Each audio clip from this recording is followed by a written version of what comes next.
Let me tell you something that happens every single year. You and your coworker are sitting there in May talking about all the things that you want to do better next year.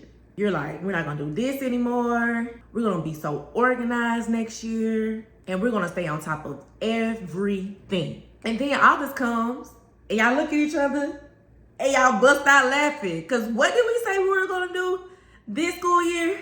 If that's you, this video is gonna save you some time and make your next school year run smoother. Welcome back to CWM University, where we learn together. And today we're gonna learn about the importance of reflecting at the end of each school year. Come on. Now let's be real. If you don't reflect now, the same things that happened this school year are bound to repeat themselves next school year.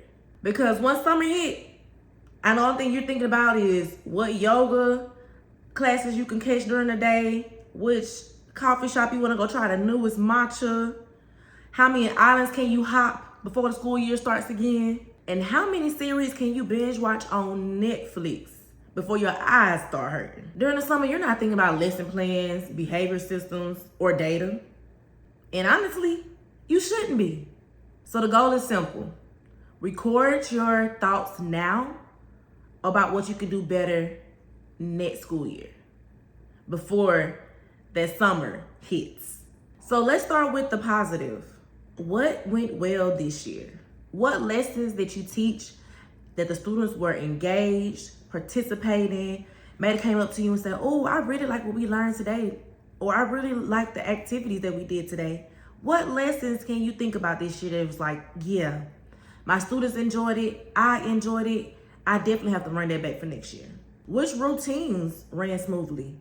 Did you have the students, when the bell rung, stay in their seats and then you dismiss them by tables, and that worked really well for you this year? Did you dismiss half the class at a time? Or did you make them line up 1 through 10 first and then 11 through 20? What routines did you have in your classroom that ran really smoothly? Maybe this year you incorporated student jobs and it made your life a little easier. What did you like about the student jobs? Did the students do their job correctly? Did you have to oversee them, or they took responsibility for that? What routines did you put in place this year that made your life a lot easier? You definitely need to write that down so you can repeat that next year. And then what classroom systems made your life easier? And don't just say it was easier because it worked. Really try to think about, why did it work? Why did the treasure box work really good this year, but it didn't last year? Why did me giving out students tickets when they were doing what they're supposed to work? And the previous years, I didn't have a system put in place. So what system did you have put in place this year that made behavior better, maybe help the students turn in their work on time, or knew where to put their work? Think about those little things that probably made a big difference in your classroom. And you want to consider, were my students engaged? Were my expectations clear? And did I have strong routines? Because if those things were met, you definitely want to repeat those for next year. So I need to have a list of the good things that happened and the things that I want to repeat for the next school year. Because I know a lot of times during May, I wasn't thinking about reflecting about what went well, but I should have, because then I knew what to repeat in August. Because a lot of times I waited till August and like, oh, what did we do? I can't remember that one activity the kids really liked. Record it now. And your future self, I promise, will thank you. Now that we know what went really well, we have to consider what needs improvement. There's always room for improvement. You're going to have to be critical of yourself. I need to think about what did not work well. Maybe it was the transitions. Maybe it was when the students came in the classroom to get ready to do their work, they were doing nothing. I didn't give them any directions. They didn't know what to do. Or maybe when it was time to go from math to reading, there was a lot of chaos, a lot of downtime, a lot of behaviors happened during that time. When we transitioned activities, did I give clear expectations of what I wanted the students to do, and did they follow those expectations? Or was I just trying to give instructions and they weren't well thought out, and then the students were confused? Were they confused when I asked them to go from one activity to the next activity? How much time did it take? Was I taking up a lot more instructional time I could have been using just for us to transition? Think about those things and be honest with yourself, because those are the little things that you can change for next year to make it better. Now let's think about that call and response. If you have a call and response in your class, I know one common one is the teacher says class, class, the students say yes, yes, and then everybody's quiet and attentive to the teacher. Were you screaming this year at those kids? Did they hear you down the hall yelling at those kids to be quiet? If so, your call and response is not working, or you didn't have one in place. Consider some things you could do to get the students' attention without yelling at them, without banging your hand on the desk, without throwing a book down, without being dramatic, because it's not necessary when you have routines and expectations in place and the students know what they mean. Also, were there times that you just have to keep repeating yourself? I need everybody to put their books away. Nobody's moving. I need everybody to put their books away. Nobody's moving. Why is that happening? Why aren't the students responding to what you're asking them to do? Are you asking them to do it? Are you being mean to the students? Or do they know that this is the expectation in this classroom? We went over this in August, and we went over this many times I needed to make it a routine, and they're just not responding. Why are the students not responding when you're asking them to do something in your classroom? It could be the way you're saying it. It could be they could be hard-headed. We've all had those classes. But you really need to think about what could you have done to have the students respond as soon as you ask them to do something. If you were repeating yourself all day, why? Why am I telling students to be quiet all day? Why am I continuously asking someone to put up their notebook when I asked them 10 minutes ago? What is causing that behavior in the class? Did I set the expectation in August and continuously stayed onto that expectation until the students got it? Or was I a little lax? And because I was a little lax about it, they just thought I really didn't care about it. Just like with the do now, to come in, or your bell ringer, whatever you call it at your school. And did the students do it? Did you check it? Did you make sure the students were doing it? Or the students knew like, oh, they just put it on the board. I really don't have to do it. She don't care about it. We're not going to go over it. Or she's not going to hold me accountable. Were you holding your students accountable for the things you asked them to do in your classroom? Now, let's talk about that parent communication. Were you communicating with your parents this year? Did you tell Sally you were going to call her parents and you never called them? So Sally's behavior increasingly got worse throughout the year? Did the parents ask you to call them back and you never returned their call? Be honest. It happens. But what systems did you have in place to make sure that you were communicating with your parents and they knew what was going on in your classroom?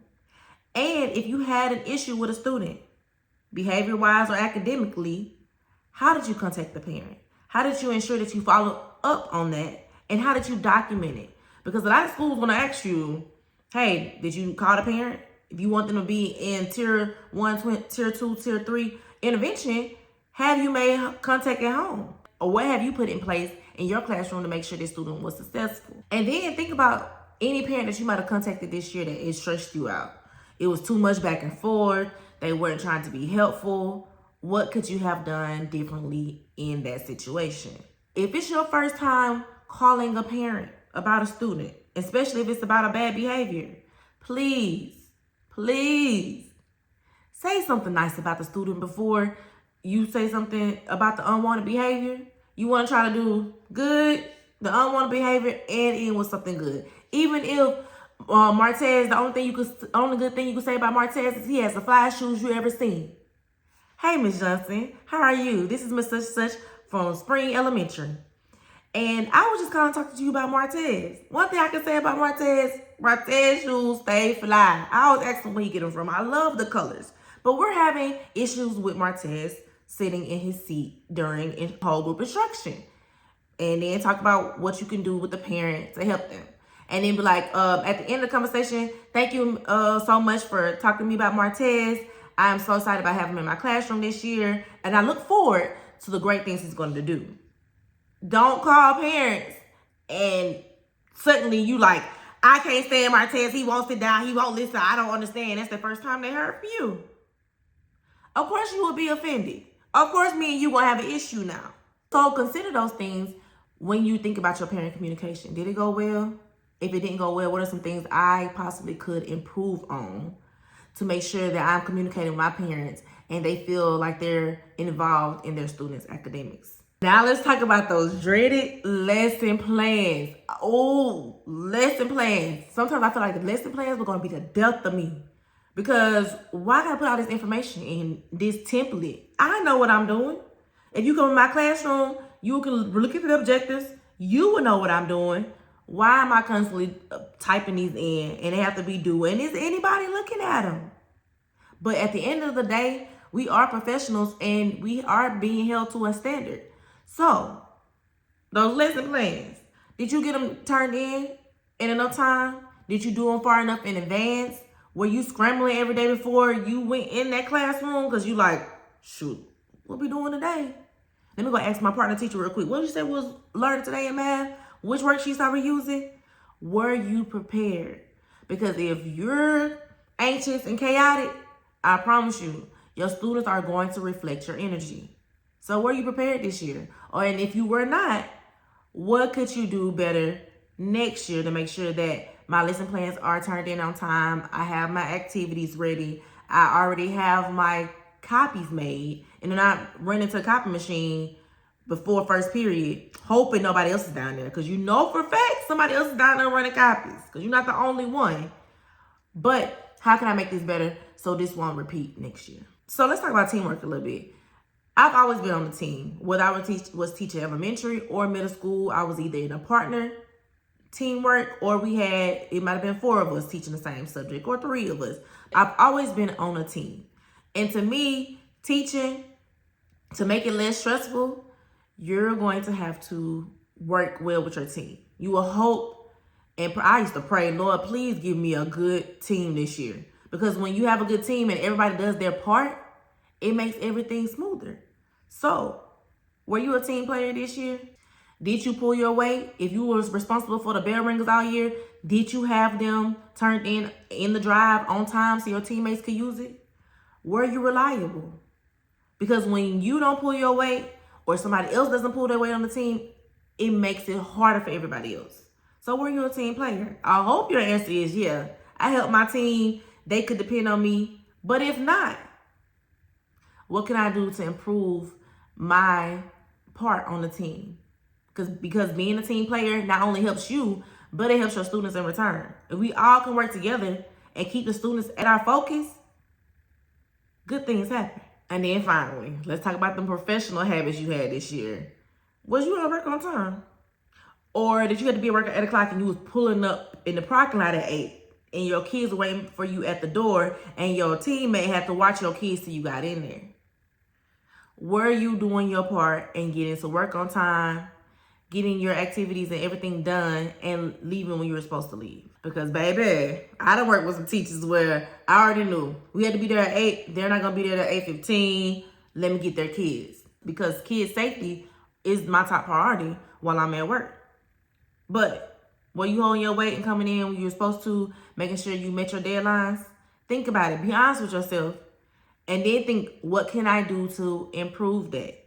Maybe I need to wake up 10 minutes earlier than I usually do. Maybe I need to leave the gym a little early because I go to gym before work and I'm in a dilly-dally knowing I gotta be at work at 8 o'clock. Be honest with yourself and see how you can improve to be a better teacher for the next year. And this is not to make you feel guilty. I'm just trying to help you get a little clarity about why you might have been stressed out this year and what you can do to improve your next year. Because everything is not everybody else's fault all the time. You can control yourself. You can control your actions. So what could you control? And whatever you can control, what can I do to make it better? So next year, I don't have these stressors and I'm a lot more calmer and things are running smoothly in my classroom. Data, baby. All they want to talk about is data. Which data is important because that is the way that we know if our students are growing or not. As an educator, you should want your students to grow. And the data should inform your teaching practices. So look over your data for this year. What standards did your students do exceptionally well on? And what standards did they not perform as well on? The standards that they did very well on, what activities was I using during that time? Is this something that this group of kids was really good at? They got the concept? Or did I do something different to make sure they were improving and they did very well. Or this just is my standard. Certain standards, I just love to teach. And you could tell when I was teaching that I love to teach those things.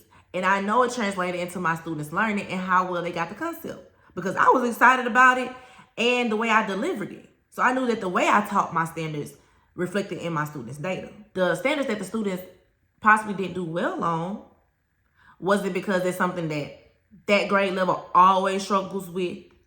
Or was it something that maybe you didn't know what they need to know before? So try to consider, how do you feel about the standard personally? Because that might have reflected how the students did. And then what did they not understand? Why were they performing that low on that standard? So let me give you an example. When I started teaching 6th grade math, we knew that benchmark fractions were important, right? But at that time, I didn't know a good way to get the students to learn their benchmark fractions and to make sure they started memorizing, like the 1/8, the 1/2, the 1/4, and their equivalent decimal and percent. So then we had a team meeting one time. One of the teachers had mentioned that he would give the students this weekly homework. And on this weekly homework, at the top, they always had to fill in the benchmark fractions. It might have been 1/2 equals blank equals 50%.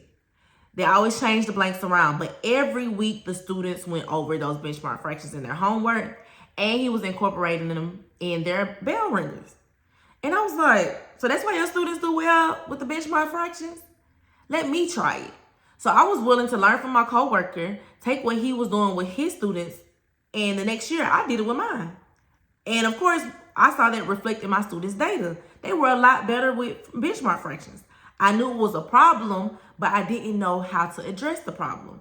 And with working with my teammate, that teamwork we talked about, being a team player and learning from my coworker, I was able to increase my students' performance with those benchmark fractions and converting decimals, fractions, and percents. So if you have a standard that your students did low on and you don't know how to address that standard, talk to your teammate and see how did they do on this standard. And if not, you can always go to YouTube University and see how people are teaching that particular standard to make sure that your students are grasping the concept. So what do they need to know in 5th grade about benchmark fractions? What do they need to know in 6th grade? And then where are they going in 7th grade? So I know the directions of where I'm trying to get them. Now, this school year, did you feel supported? Did you feel that if I had a problem in my classroom, I could reach out to somebody who would come and help me with that problem? Not take over, but help me. Was your admin supportive? Or your instructional coach, were they supportive? Did they help you at any time that you might have needed help? Now, before you answer that question, did you ask for help? Don't be like, they ain't never helped me. Ain't nobody ever come to my classroom and ask me if I need something. But did you ask for the support? Did you have a student that was struggling and you didn't know how to reach them and you reached out to your instructional coach? Or did you have some behavioral problems and you didn't know how to address it and you asked the admin to give you some suggestions on what you can do for a particular student? Did you ask for the support? And if you asked for the support, did you feel supported? Now, you will get in those schools that are good schools. People come in, check on you, ask you, do you need anything? And they mean it. Then you'll work at those schools where as long as there's no fire, nobody comes to your classroom. They don't care what's going on. But if you need support or you feel like you're struggling, you're going to have to speak up and ask for that support. Now, hopefully when you ask for that support, somebody comes and supports you and helps you with whatever problem you're having in your classroom. And if I were you, I would document that I was asking for that support and what the response was. Did somebody come and help me? Because if you're not getting supported and you're asking for the support, that's a problem. So let me know in the comments. Rate your admin 1 through 10. 1, they need to do better. Or 10, I had a really good admin. They really supported me. And if you felt supported, let us know in the comments how they supported you to make sure that you had a smooth running school year. Now let's talk about some personal habits. How was your mental this year? From 1 to 10, how was your mental? Were you extremely stressed out this year? Or you was like, shoot, it was a good year. I haven't had one of these years in a minute. How did it go for you? Were you overwhelmed, stressed out, burnt out? Were you happy? Everything was everything. How did it go? Consider that. Write it down. What are some things that you was like, yeah, this made my year go really well? Were you taking care of yourself? Were you exercising this year? Did you eat lunch? Because I done seen so many teachers was like, I don't have time. I'm not going to eat right now. Who? Me? I'm going to eat. I want to eat. It's lunchtime. Best believe I'm going to eat. Where you eating? It is important to have energy to move around throughout the day. Where are you taking that time to feed yourself? And then what did you do with your planning time? Did you use it to actually grade papers, make copies, get your lesson plans together? Or were you at your desk just doom scrolling? And then you wonder why you were so stressed out and you didn't have time to make lesson plans or get copies made. Did you use your time wisely? Just take a look at it. See how did you treat yourself? Because you cannot pour from an empty cup. Your students deserve a good teacher. And in order for you to be a good teacher, you have to have something in you to pour from. I have to be in a good mood. I have to feel good. I have to make sure that my mental's good. And then I can pour into my students. I can be there and be present for my students. So were you taking care of yourself? If not, please, please, please figure out what you need to do a better job. Do I need to set a timer to sit down at my desk and eat? Do I need to do a meal prep to make sure I have food for the week? So I won't have to go run out to Chick-fil-A real quick on my lunch break, which wastes time. What can you do better to make sure that you're taking care of yourself so you can show up as that great educator that you are? Okay, so let's think about our supplies that we used this year. What supplies that you use this year that you really like? Like, I can't go without it. I have these pens by Papermate. Every year, I had to have these color pens. First time I used them, I fell in love. So I knew, like, let me check through my pens. Are they dried out? Do I need to order some more? What type of pencils that you like for your students to have or for yourself? I like mechanical pencils. But what type of pencils that you like? If you still have a whiteboard, what expo markers work well? Do I need some more? Think about the supplies that you really liked and see if you're running low on them. Do I have some in my supply closet or do I need more? And if your school allows it, go ahead and make you an Amazon wish list. Right now in May, go ahead and put on what supplies you're going to want for next year. So when it comes to August, when those parents are asking, oh, how can I help? What supplies could I bring you? Send them the link. Email the link out. You don't have to sit there and try to do that in August when you should be prepping your classroom or organizing your desk or working on lesson plans. That will already be done. I already know what supplies I need and I can send this out. Also consider your classroom layout. Does your classroom layout make sense?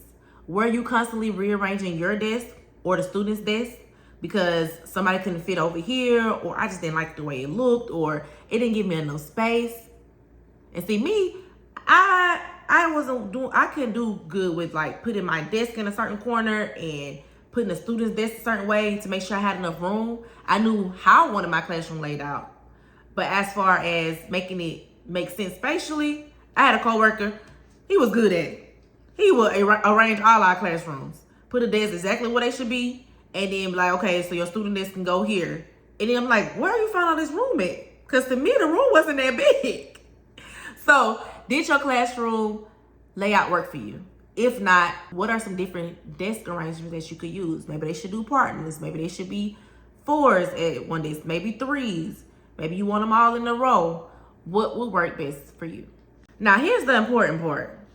This reflection that you're doing right now needs to be written somewhere that you can find it in August or September or July, depending on your school district, whenever you start school back. I would suggest if you had a Google Drive, make a Google document, put it in there and label it start here in August or something. Or maybe do a notes page on your phone or on your iPad. Write it down somewhere that you know for sure that you can find it for next year. You don't want to just write on a piece of paper, stick it in one of those file cabinets and be like, oh shoot, what did I do with that stuff? And then end up throwing it away. Make sure you put it somewhere that you can call back your memories. This is where it's at, and this is where I need to start come the beginning of the school year. Let me read through everything I said I was going to do and make sure I follow that map going forward. If you're anything like I was when I was a teacher, summer break meant freedom. I wasn't thinking about this school, those kids, or none of that.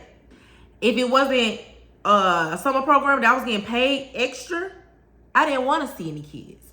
I didn't want to hear any kids. And so reflecting now is going to make sure that come the beginning of the next school year, everything runs smoothly or smoother than it did the previous school year. You owe your future self some grace and a little roadmap to follow so that you don't have to start back from scratch again next school year. And if this reflection helped you, or you know a teacher that it may help, go ahead and share this video with them. Make sure you like this video. And if you haven't subscribed to my channel, subscribe. And if you have subscribed, welcome to the university. We love it over here. If I haven't welcomed you yet, leave me a comment so I can tell you welcome to the university. And y'all already know. Until next time, peace out.